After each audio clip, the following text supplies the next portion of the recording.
E então queremos continuar hoje e terminar o nosso estudo A Tão Grande Salvação ou o Dicionário da Salvação, com alguns dos termos principais da palavra de Deus sobre isso que é para cada cristão, para cada crente cristão, é, seguidor de Cristo, algo fundamental. Acho que é algo que está sempre na nossa mente, no nosso coração, essa questão da salvação, da eternidade. Onde nós vamos gastar, onde nós vamos passar a eternidade.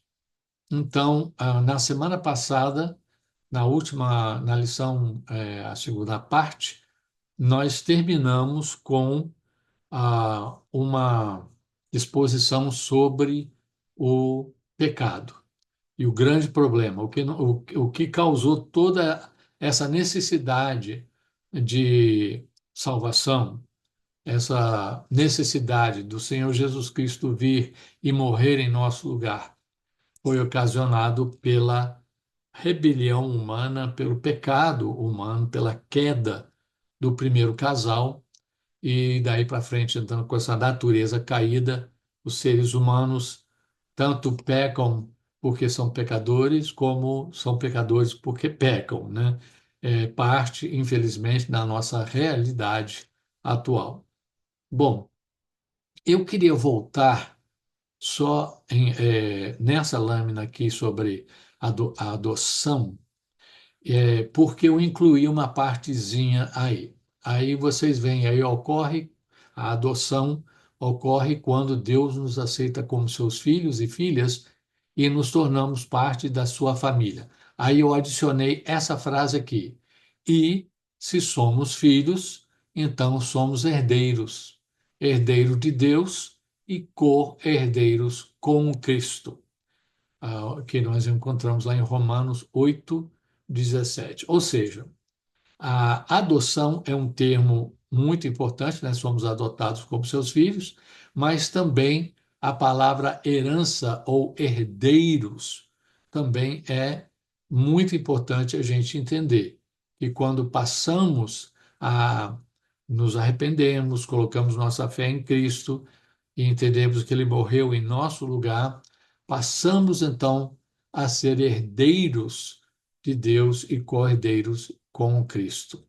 Essa herança tem a ver com a salvação em si, com a vida eterna, com tantas coisas que já mencionamos.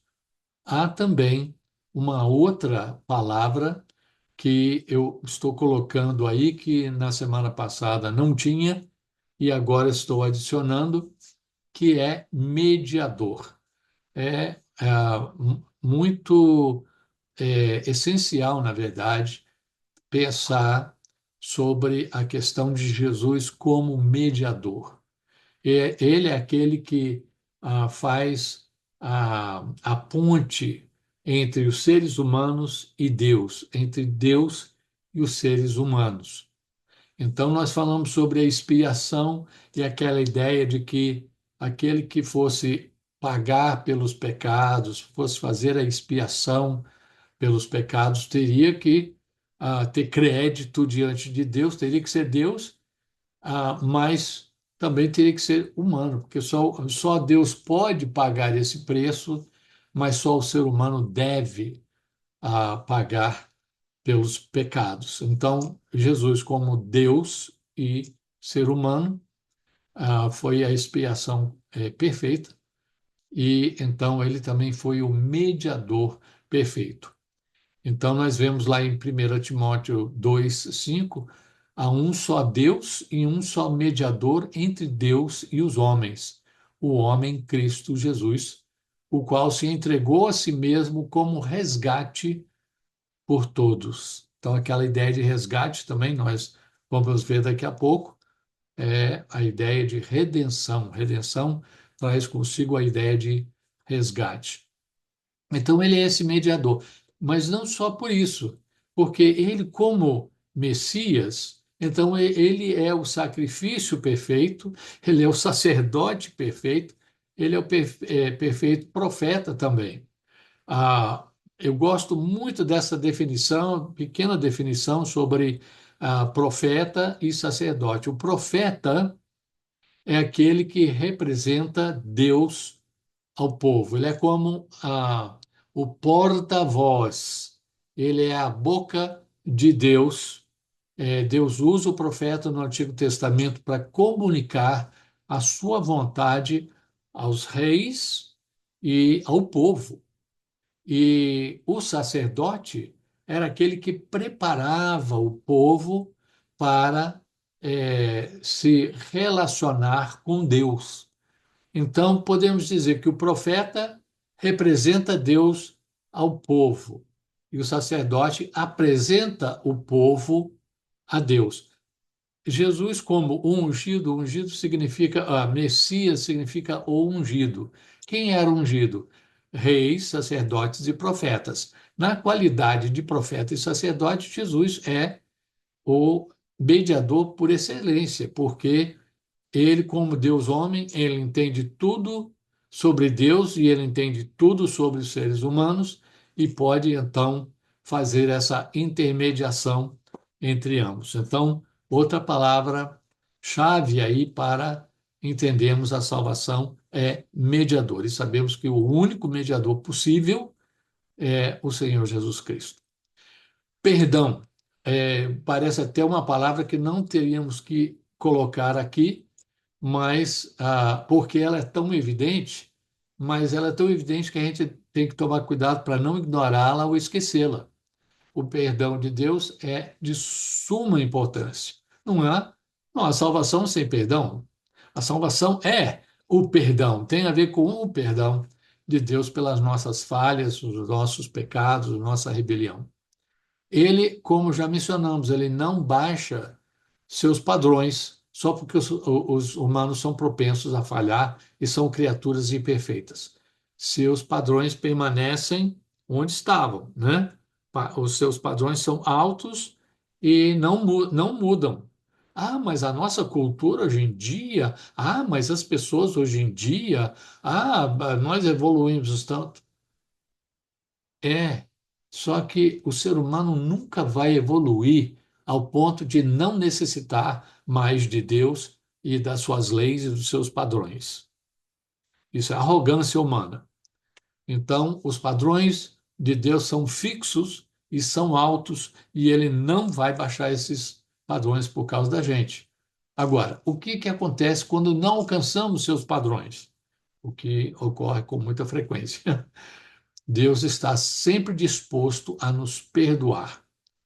E isso se nós nos arrependemos, né? Claro, já falamos sempre, repetimos isso para deixar bem claro que o arrependimento e a fé são essenciais. Mas Deus está sempre disposto quando, lá em Salmo 51, quando Davi confessa seu pecado, ele fala sobre o fato de que Deus não despreza um coração contrito.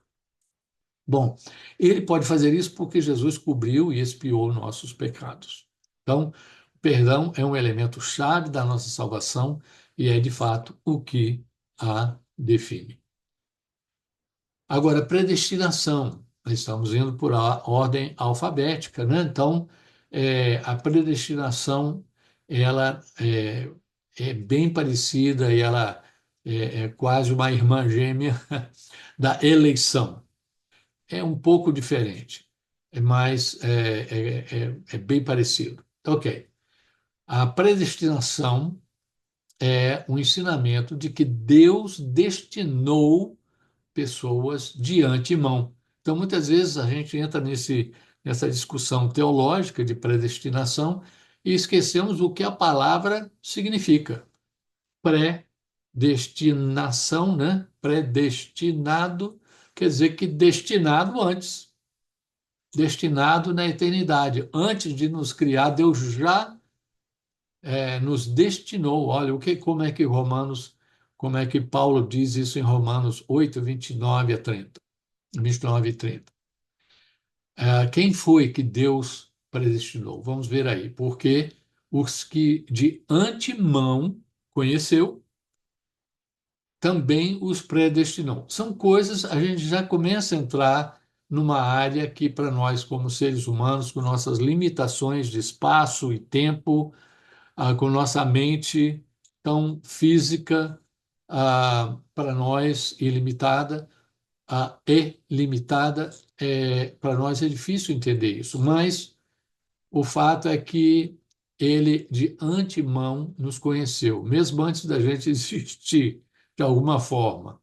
E ele então nos destinou antes, ele nos predestinou para sermos conformes à imagem de seu filho. Então, antes ele já falou: olha, as pessoas que serão salvas, ele já sabia que haveria queda. Esse não foi o plano B dele. Adão e Eva caíram no pecado.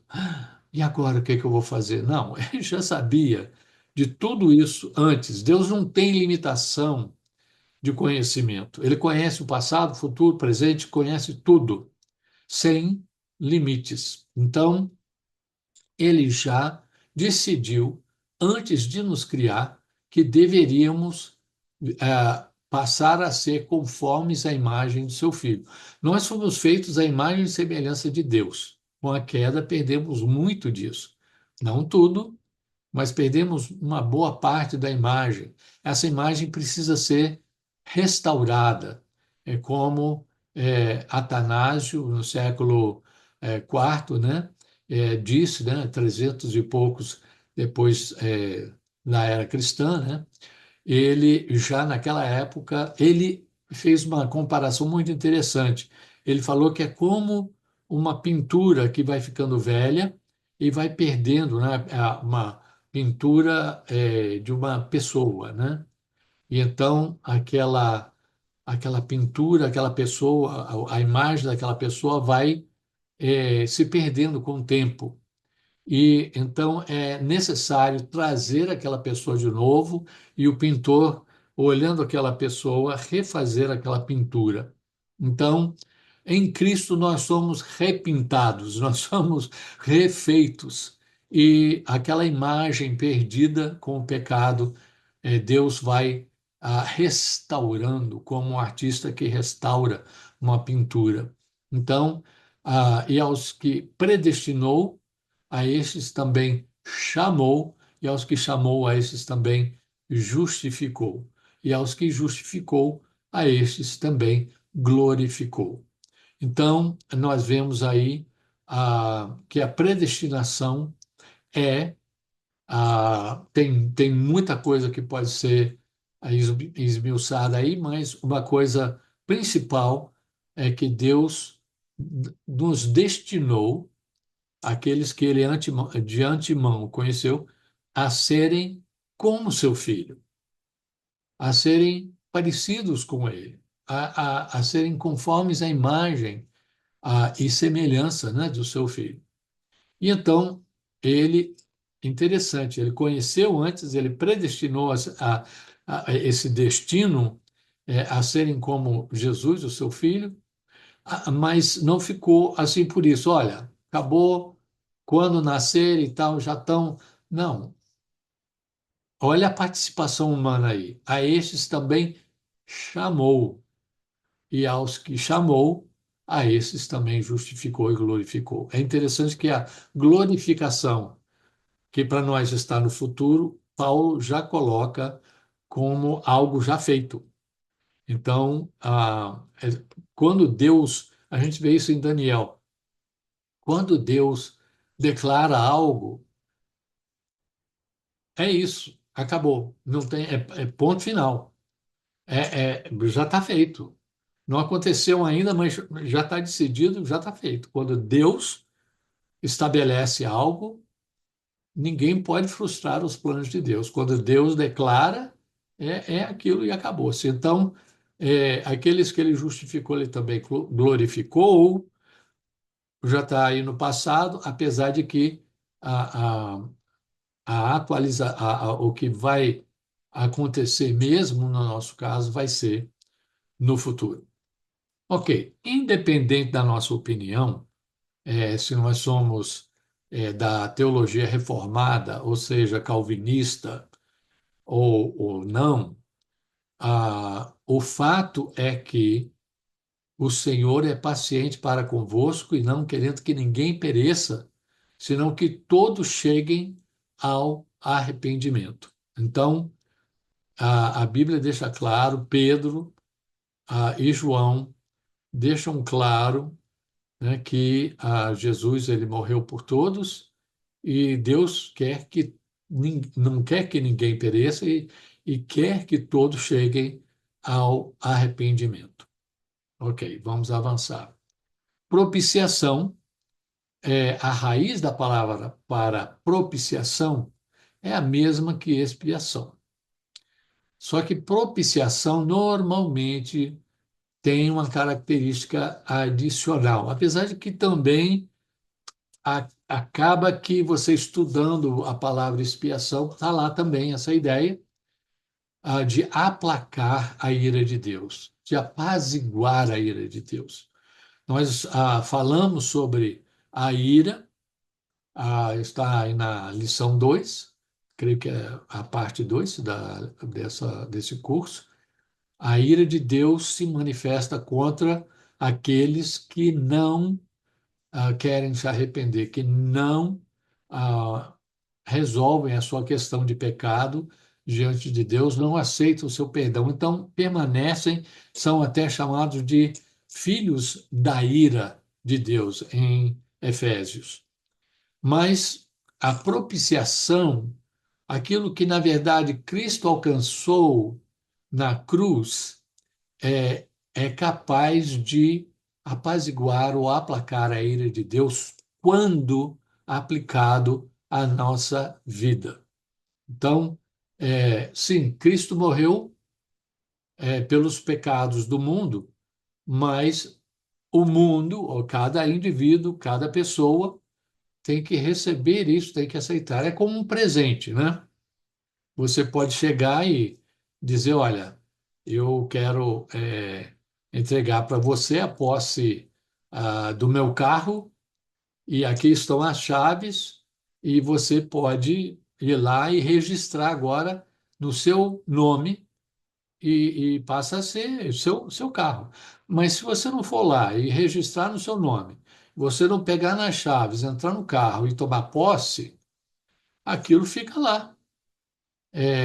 Lá fora, enferrujando e coletando poeira.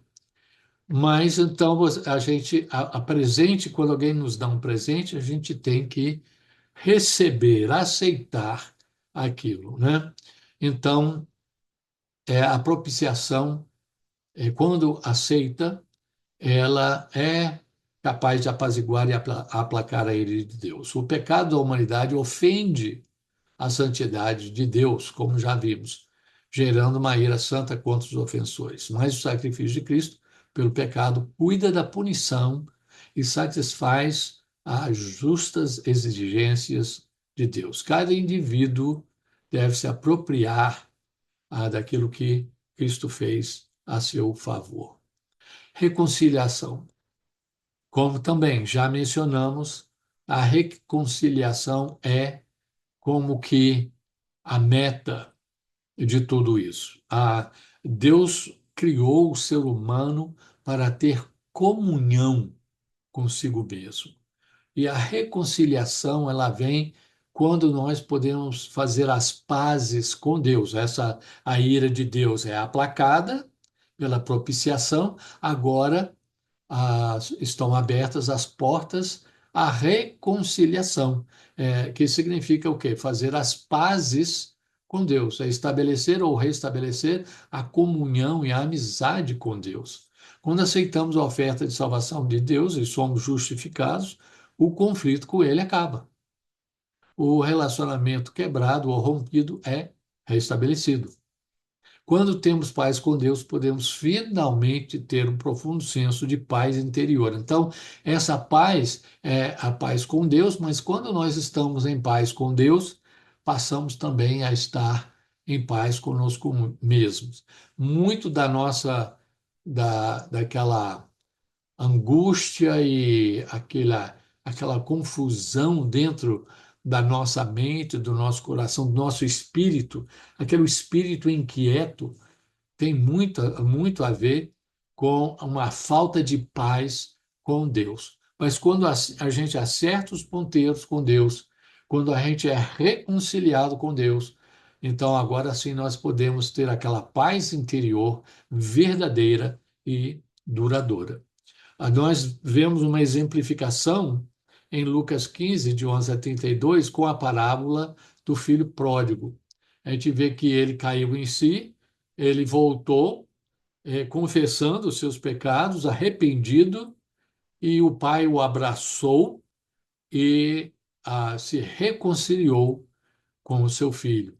E ele disse: Olha, esse filho estava perdido e ele foi agora encontrado.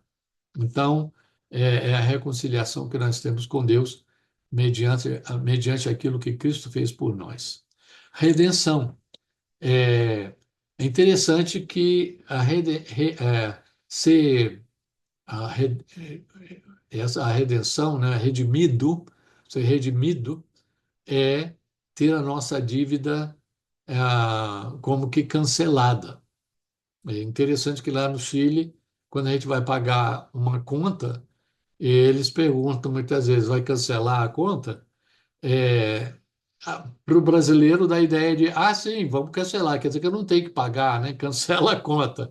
Não, o que eles querem dizer é o seguinte: você vai pagar a conta e com isso, então, a sua conta está cancelada, terminada. Então, realmente, Jesus, ele pagou o preço da nossa conta, da nossa dívida com Deus, e então a nossa dívida, a nossa conta foi cancelada, no sentido seguinte, que é como se nós fôssemos escravos. E isso aí, a exemplificação da redenção, o exemplo clássico bíblico é a, a saída de, de Israel, né, dos filhos de Israel, dos hebreus, do Egito, da escravatura lá do Egito. Então, Moisés vai lá, ele prega, ele confronta o faraó e, finalmente, então, depois de uma série de coisas lá, onde Deus mostra a sua soberania, o seu poder, eles são liberados, né? E eles podem, então, sair livres e constituir aquela nação que Deus então vai falar com eles em Êxodo 19, né? A nação santa, um reinado, um reino de sacerdotes diante dele. Então, a redenção é isso, é quando Deus nos liberta. Nós temos outro exemplo também em Neemias, na época, o pessoal, até alguns ah, judeus, alguns israelitas, estavam fazendo de outras pessoas, seus irmãos aí, israelitas, de escravos. Então, naquela época, quando uma família pobre, um pai de família, ele não tinha um salário bom, alguma coisa acontecia e ele devia o seu empregador, ou o seu chefe, ou o seu mestre, então ele não podia pagar quando ele devia, porque o mestre deu um terreno, ajudou a construir sua casa, ou emprestou um dinheiro e não pôde pagar, aquela pessoa então ia como escravo. Vocês lembram da parábola que Jesus contou do servo impenitente ou do servo não compassivo, né? Incompassivo, que foi perdoado, depois saiu, viu o colega e não perdoou, né? Vocês se lembram que ele devia milhões e milhões, seria como que milhões de dólares hoje em dia, mas muitos milhões de dólares mesmo. E ele não podia pagar. Aí o rei tinha falado: olha, vende esse camarada e a família dele e joga ele na prisão até ele poder pagar a dívida. Aí ele caiu de joelhos, ó Senhor, por favor, me perdoe, e ele então foi perdoar essa dívida toda. É isso que acontece com a gente. Então a redenção é essa dívida que é paga de forma que a gente não tenha que ficar na prisão, não temos que continuar como escravos. Então é a ideia de resgate, de ir lá pagar o preço de nos resgatar, de nos libertar, e aí dizer: olha, agora você é livre, você não é o meu escravo no sentido de você ficar preso e ficar. Não, você agora é livre. No caso de Cristo, passamos a ser servos e escravos de Cristo, mas aí é totalmente diferente, porque Ele nos criou, Ele nos ama, e ser escravo de Cristo, na verdade, é a coisa mais liberadora e libertadora que existe, né? Como dizem, né? A liberdade do trem é andar no trilho. Aí é que vem a liberdade verdadeira. Mas quando somos escravos de outro, não, aí não, ainda mais do inimigo, né? Não queremos jamais continuar nessa condição de escravos de Satanás ou das trevas. Não, de jeito nenhum. Então, o que é redenção? É pagar um resgate ou preço para comprar de volta. É resgatar um escravo a fim de libertá-lo. Deus pagou nossa dívida com ele ao enviar seu filho para morrer na cruz como nosso substituto. Nossa redenção é sinônimo de nosso perdão, dívida cancelada, escravo libertado. Então, nós temos a redenção em Cristo, esse resgate que ele fez da gente, essa liberdade que ele conquistou para nós. Regeneração, falamos muito de nascer de novo. Exatamente, nascer de novo e regeneração são a mesma coisa. Então, nascer, ser gerado de novo, né? Ah, significa, então, é um novo nascimento. Portanto, se alguém está em Cristo, é nova criação ou nova criatura. As coisas antigas ou as coisas velhas já passaram, eis que tudo se fez novo.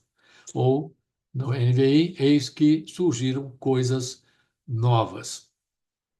Jesus declarou: digo-lhes a verdade, ninguém pode ver o reino de Deus se não nascer de novo.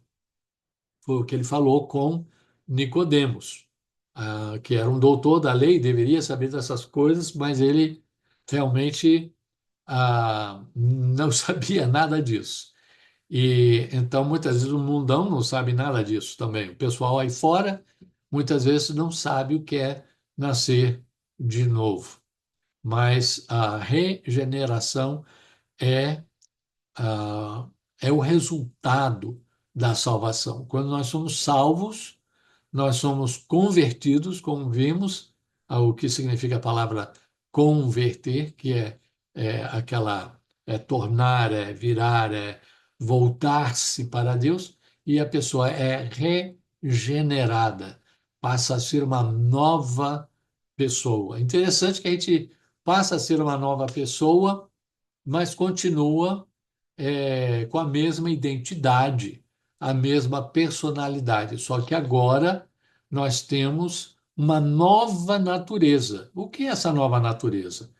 Essa nova natureza é a natureza de Cristo que vive em nós. É o Espírito Santo que fez morada em nós. Por isso que a mudança aconteceu de dentro para fora. Não é uma coisa forçada, não é uma coisa que a gente tem que se forçar eu tenho que não, ele vem naturalmente, ou melhor, sobrenaturalmente, porque Cristo vive em nós e temos a nova natureza de Cristo. Nós fomos regenerados, nascemos de novo. Remissão. Também não falamos muito nesse termo hoje em dia, mas remissão de pecados é a mesma coisa que perdão de pecados. Tanto que muitas versões hoje em dia nem usam o termo remissão, né? Já vão logo e falam perdão. O que é remissão? Remissão é quando Deus nos oferece seu perdão ou a sua clemência, né, oficial, cancelando nossa dívida, anulando nossa culpa e dispensando a penalidade associada a ela. Muitas versões da Bíblia usam perdão no lugar de remissão, pois essa é a base e o resultado da remissão. Então, nós temos lá em Hebreus 9, 22, e quase todas as coisas, segundo a lei, se purificam com sangue, e sem derramamento de sangue não há remissão de pecados. Então, nós temos essa palavra aí, e então, onde você vê remissão na palavra de Deus, pode substituir pela palavra perdão, que é o termo que a gente usa mais hoje em dia. Agora, retidão. Retidão se você participou de algum estudo nosso sobre o reino de Deus, você sabe que retidão, que aparece nas nossas versões em português da Bíblia, quase sempre como justiça, só aparece como retidão quando a palavra retidão e justiça aparecem na mesma frase ou no mesmo versículo bíblico, aí o pessoal é forçado a escrever retidão.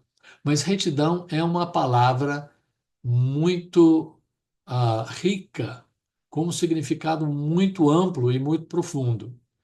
A retidão, ou justiça, mas na verdade retidão, resume em si todos os valores do reino de Deus, tudo o que ele requer de nós e o tipo de comportamento que ele espera de nós. Então, os valores do reino fluem da retidão. E podemos dizer que a santidade define o que Deus é. A santidade é um dos seus atributos. Alguns dizem que é um dos seus principais atributos. E outros dizem, não, não tem principal, é tudo parte, todos os atributos trabalham juntos. Ok, mas é um dos atributos de Deus, e super importante, sem dúvida. Ah, e, mas a retidão define o que ele faz. Então, a santidade define o que Deus é, e a retidão define o que ele faz. É mais assim, é ação, né? As suas obras, as suas ações. Podemos ver lá em 2 Coríntios 5:21 essa dinâmica de como Deus passa a justiça ou a retidão dele para nós através do sacrifício de Cristo. Então, Deus tornou pecado por nós aquele que não tinha pecado, ou seja, o Senhor Jesus, para que nele nos tornássemos justiça ou retidão de Deus. Então a gente vê que é como uma transfusão de sangue. Nós passamos para ele os nossos pecados, esses pecados são apagados, são, na verdade, podemos dizer, ok, tecnicamente, os nossos pecados não são perdoados. Nós é que somos perdoados. E os nossos pecados foram crucificados na cruz com Cristo. E então esses pecados, nós, na verdade, fomos purificados e a retidão de Cristo passa a vigorar em nossas vidas, nós passamos a ter a retidão de Cristo. Isso é muito importante para a gente entender a salvação, porque às vezes a pessoa fala assim: eu não me sinto muito cristão, eu não sinto. Você recebeu a Cristo? Recebi. Você confessou seus pecados? Confessei. Você colocou sua fé em Cristo e aquilo que ele fez? Sim, coloquei. Você se arrependeu dos seus pecados? Sim, me arrependi. Ok. Então, o que que é? Não, eu não estou sentindo que eu sou um cristão. Eu não sei. De repente, eu Eu não sei, de repente eu perdi a salvação, eu não sei se eu vou para o céu, eu não sei. Gente, essa transfusão aqui que aconteceu, ela é real. Nós passamos a ter a retidão de Cristo. Quando Deus olha para nós, ele nos olha através de um filtro. Esse filtro é a retidão de Cristo. E ele então não vê aquele pecado, ele não vê condenação.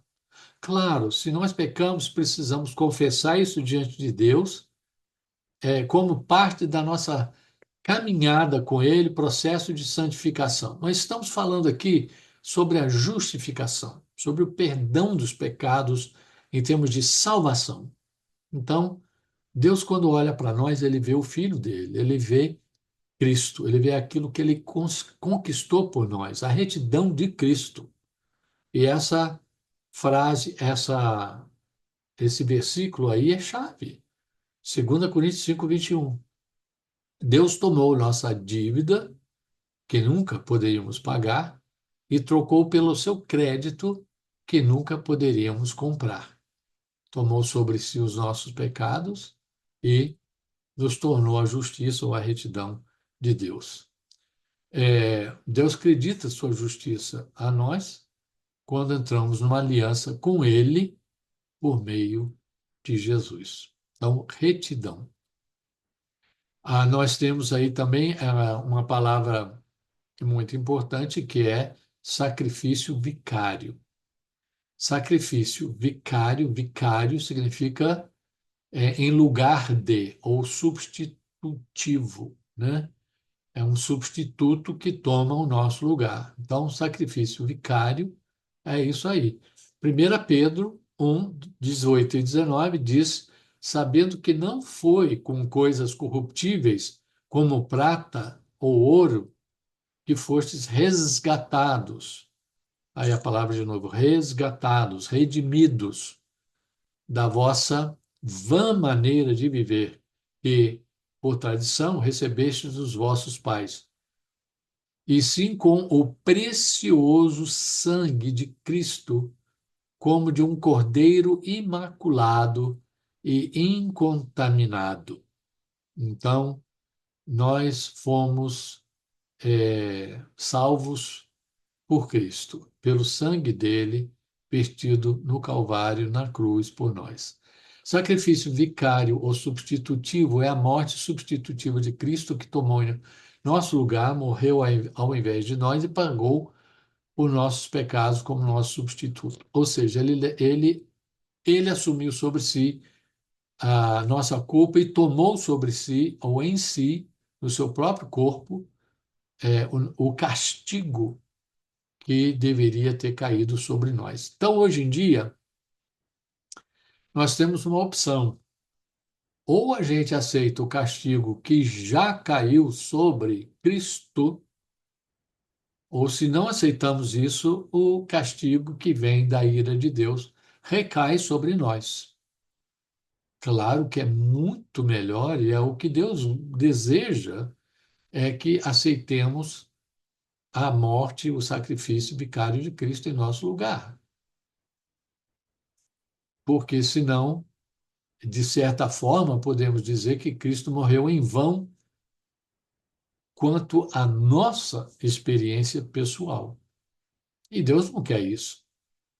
Todos os aspectos da salvação dependem do sacrifício vicário ou substitutivo de Cristo. Mas agora Cristo apareceu uma vez por todas no fim dos tempos para aniquilar o pecado mediante o sacrifício de si mesmo.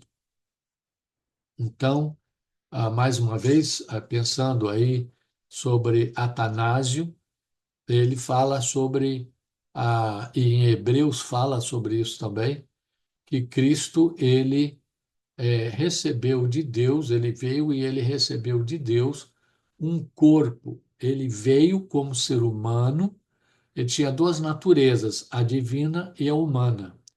Mas Deus preparou para ele um corpo justamente para que ele pudesse oferecer esse corpo em nosso lugar e ser o nosso sacrifício vicário. Sem o sacrifício de Cristo, a humanidade estaria condenada a uma eternidade sem Deus. Não haveria outra solução. Agora vamos ver a própria palavra salvação. Estamos falando tanto de salvação, vamos ver a definição de salvação. É importante a gente lembrar que a palavra, o nome Josué e a sua variante Jesus realmente significa o Senhor salva, ou Javé, ou Yahweh, né? Salva. Está na raiz dessa palavra, no hebraico, e depois a sua variante grega, né? Jesus, ou Yeshua, né? Mas assim, para o hebraico, significa o Senhor salva. O nosso Salvador, o próprio nome dele, Jesus, significa o Senhor salva. No Antigo Testamento aparece a palavra salvação diversas vezes. Nem sempre no Antigo Testamento tem o mesmo sentido que passou a ter no Novo Testamento.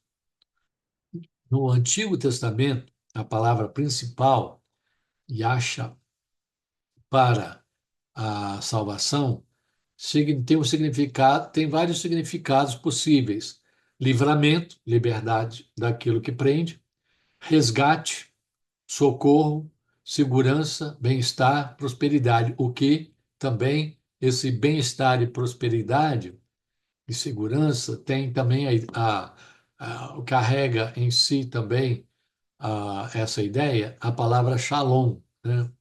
Não é só paz, né? Que o judeu muitas vezes fala, né? Shalom, né? É muito mais do que apenas paz.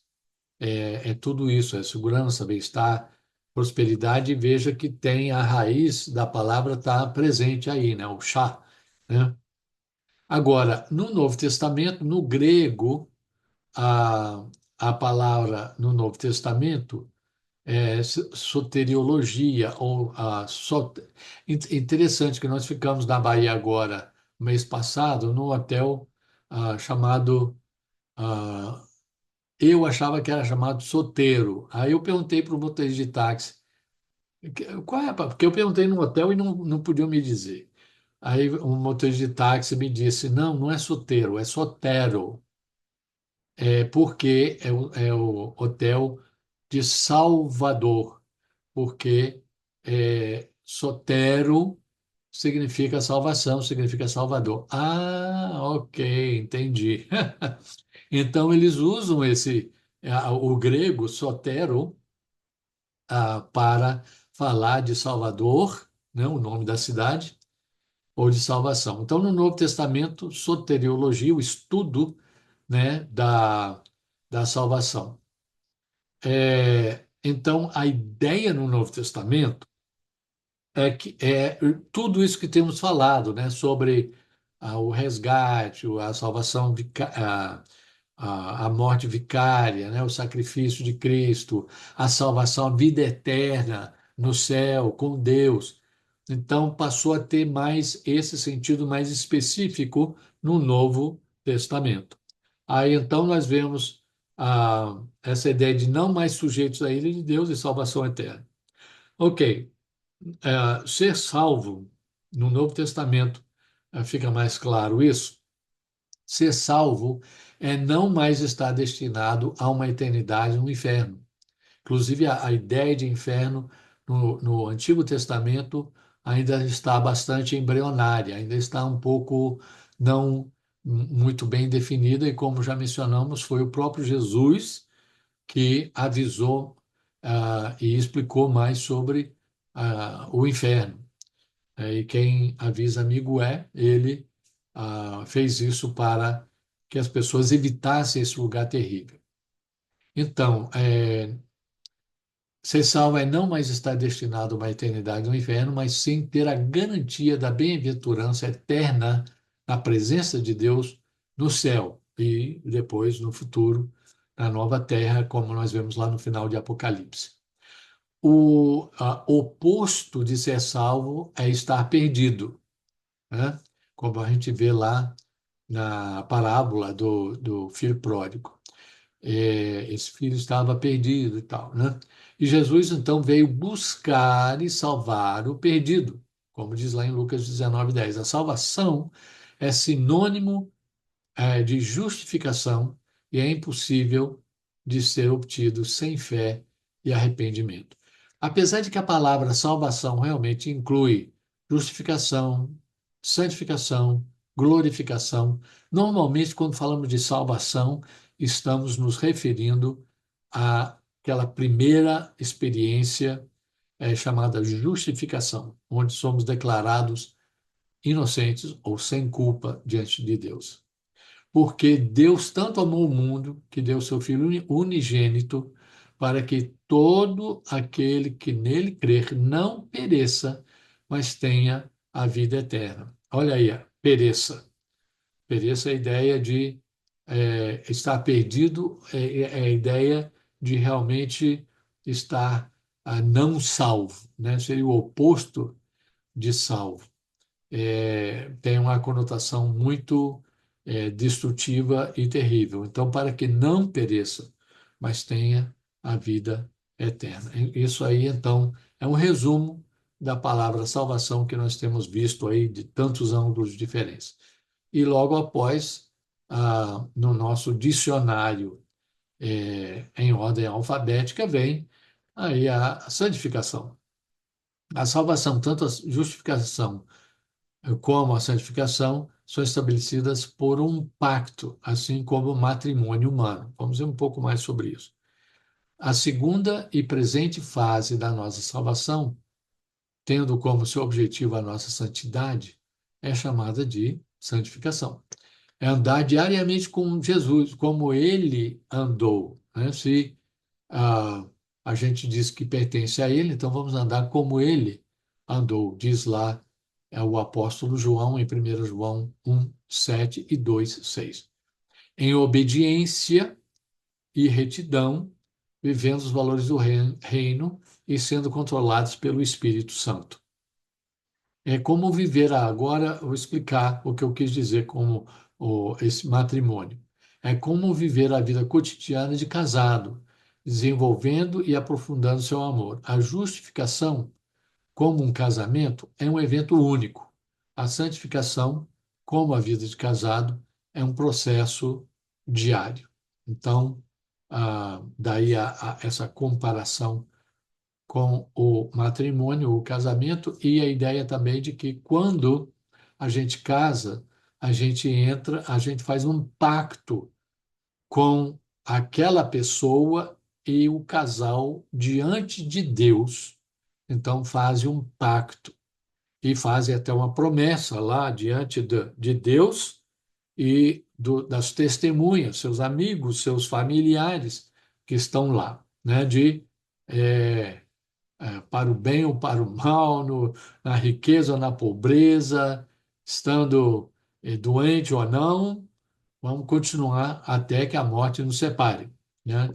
Então, é um pacto que deve ser levado a sério, infelizmente, muitas vezes não é, mas deve ser, e uma das razões que deveria ser levado a sério é porque ele reflete e simboliza o nosso relacionamento com Deus, né, com Cristo, como a noiva, a igreja, a noiva de Cristo. E então já vimos isso de várias formas diferentes, está aí mais uma vez a ideia dos três aspectos da salvação, do passado, presente e futuro, que podemos definir dessa forma aí: libertação da punição do pecado, libertação do poder do pecado, libertação da presença do pecado. E justificação é o ato de ser declarado sem culpa, e santificação é o processo diário de ser separado do pecado para Deus, e a glorificação, estágio final, no céu, com o corpo ressurreto, glorificado. Ok. Soteriologia, como acabamos de ver aí, vamos ver de novo aqui, é o estudo da doutrina bíblica da salvação, que vem do grego. Sotéria ou sotéria, ah, é, e muitas vezes apenas soter, né? Que tem a ver com salvação, e logos, ou logia, né? Quase tudo que nós estudamos, que é um curso, que é um estudo mais formalizado, termina com logia, né? A ideia de estudo de, né? Então, o estudo da doutrina bíblica da salvação, soteriologia. A vida eterna, então, falamos do céu e a vida eterna, então, quando somos salvos, passamos das trevas para a luz, da morte para a vida, e essa vida é uma vida sem fim, é uma vida eterna. Vida eterna descreve não apenas a quantidade para sempre de tempo, né? Mas a qualidade desta vida. A Bíblia fala muitas vezes de vida eterna, no sentido de ser uma vida com uma qualidade superior, algo assim, realmente em outro patamar, uma coisa realmente da qualidade que Deus quer e Deus oferece. Nossa perspectiva muda e ficamos mais focados no céu e voltados para a eternidade. Quando somos salvos, né? Então nós ficamos mais, ficamos mais ou menos com um pé na terra e outro no céu, apesar de que nunca fomos lá ainda, né? Mas a gente fica já com aquela esperança. E quanto mais nós perdemos é, pais, amigos, é, tios, e familiares em geral, e tudo isso, e colegas e amigos e conhecidos, mais a gente vai ficando com saudade do céu. Eu tenho um amigo lá no Brasil que falou: apareceu a palavra aí, ele estava criticando um texto lá dizendo saudade do céu. Como que eu posso ter saudade de um lugar que eu nunca fui? Mas o pessoal, quando chega no céu e vai lá e volta, né? Aquelas experiências que às vezes a pessoa tem, que Deus permite que a pessoa tenha, de vislumbrar o céu e depois voltar para contar, eu acho que para fortalecer a fé das pessoas, ela diz, o pessoal chega lá e diz, olha, eu senti que eu estava voltando ao lar, que era lá que eu pertencia mesmo, né? E não queria voltar para a terra, queria ficar lá, mas Jesus falou, não, você vai voltar, eu ainda tenho uma missão para você. Então, nós passamos a ter essa saudade do céu, mesmo nunca tendo ido lá, mas lá é que está o nosso tesouro, como Jesus disse, né? E a nossa esperança, o nosso amor, o nosso maior amor, o nosso maior bem, sendo Deus, o Pai, e o Senhor Jesus Cristo, o Espírito Santo, Deus é o nosso maior bem, Ele está no céu nos aguardando, então a gente tem aquela conexão viva com o céu. Em certo sentido, a vida eterna começa quando nos arrependemos e cremos. Então, nós já temos a vida eterna. O corpo vai morrer, mas o espírito continua. Então, já temos isso. Quando recebemos a salvação pela primeira vez, e como o termo diz, a vida é eterna, né? Ah, pois nunca terminará. Agora, eu queria terminar o nosso estudo com duas passagens bíblicas, só para mostrar que agora, tendo visto essas definições todas, nos ajuda, então, a entender passagens bíblicas, às vezes, que, de outra forma, ficariam um pouco complexas demais, um pouco difíceis da gente entender. Veja aí esses termos que estão aí em negrito, aí, estão aparecendo um pouco mais aí. Antes, Tito, capítulo 3, ele diz falando sobre a nossa experiência pré-salvação, ele diz: houve um tempo em que nós também éramos insensatos e desobedientes, vivíamos enganados e escravizados. Aí a necessidade de de redenção ou resgate da escravidão, né? Enganados e escravizados por toda espécie de paixões e prazeres. Vivíamos na maldade e na inveja, sendo detestáveis e odiando uns aos outros. A ideia de sendo detestáveis e detestando uns aos outros.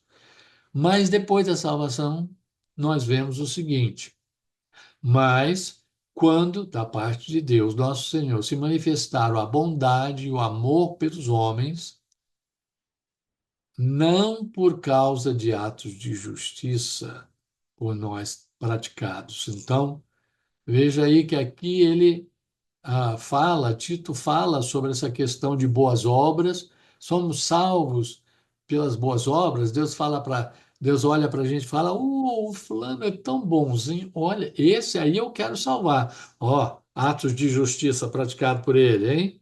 Não, não. Então, se manifestar a bondade e o amor pelos homens, não por causa de atos de justiça por nós praticados, mas devido à sua misericórdia, ele nos salvou pelo lavar regenerador e renovador do Espírito Santo, que ele derramou sobre nós generosamente por meio de Jesus Cristo, nosso Salvador. Ele o fez a fim de que, justificados por sua graça, nos tornemos seus herdeiros, tendo a esperança da vida eterna. Fiel é essa palavra e quero que você afirme categoricamente essas coisas para que aqueles que creem em Deus se empenhem na prática de boas obras. Tais coisas são excelentes e úteis aos homens. Então você vê aqui novamente essa sequência. Ele está falando que boas obras são ruins? Não. Ele só está dizendo que nós não somos salvos pelas boas obras. Inclusive, as boas obras nem ganham pontos para a nossa salvação. Olha só, não fomos vistos aí por Deus por causa de atos de justiça por nós praticados, e sim devido à misericórdia dele. Mas, uma vez salvos, olha só, Deus quer que a gente se empenhe na prática de boas obras. Essas coisas são excelentes e úteis aos homens, mas isso vem depois. É fruto da salvação, não é condição, é consequência da salvação. Agora veja quantos termos aparecem aí que nós estudamos. Então, a ideia é que isso possa nos ajudar. E agora, então, última lâmina enorme aí. Não vamos ler isso tudo, mas eu quero que você veja aí essas palavras em verde, que são palavras, são termos, basicamente, que nós vimos, né? Eleitos, santificação, sangue de Cristo, ou seja, sangue de Jesus, Cristo, ou seja, morte vicária, né? O sacrifício de Cristo. Graça, misericórdia, nos gerou de novo, ou seja, regeneração, uma viva esperança, falamos sobre esperança, herança incorruptível, falamos sobre os céus, falamos sobre fé, a salvação, mais uma vez, fé, alcançando o fim da nossa fé, a salvação da alma. Então, a nossa fé, ela nos conduz. Qual é a finalidade da nossa fé? É a salvação da nossa alma. E essa salvação, os profetas queriam entender lá no Antigo Testamento, e Deus deixou claro que isso aí não era para eles, era para um povo futuro, que isso vinha depois. E falando da graça, do céu, o evangelho, boas novas. E aí entrando até na santificação, aí sede vós também santos.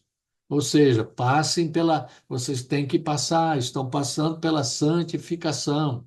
Aí ele fala sobre fostes resgatados da vossa vã maneira de viver. Então, a ideia de redimidos, daquela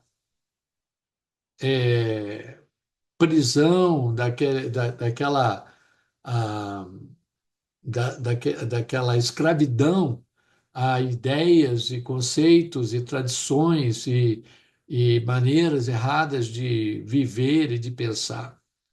E, mais uma vez, o precioso sangue de Cristo, ou seja, a ideia da morte dele, o sangue vertido na cruz por nós, como um cordeiro imaculado.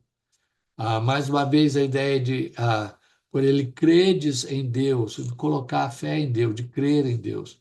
E a fé e esperança sendo de novo gerados, ou seja, falando da regeneração do nascer de novo. Então, pode-se ver aqui esses termos que aparecem nesses dois textos bíblicos, né, em Tito 3 e em 1 Pedro 1, e nós encontramos isso em várias passagens do apóstolo Paulo, nos evangelhos, em tudo quanto que é lado, tudo quanto que é lugar no Novo Testamento, de forma que ah, estudar essas palavras e entender esses termos é realmente muito importante para nós entendermos aquilo que Deus fez por nós e está fazendo em nós e vai fazer por nós na eternidade. Então, que Deus abençoe a cada um e que esse curso tenha sido de proveito para cada um de vocês. Muito obrigado.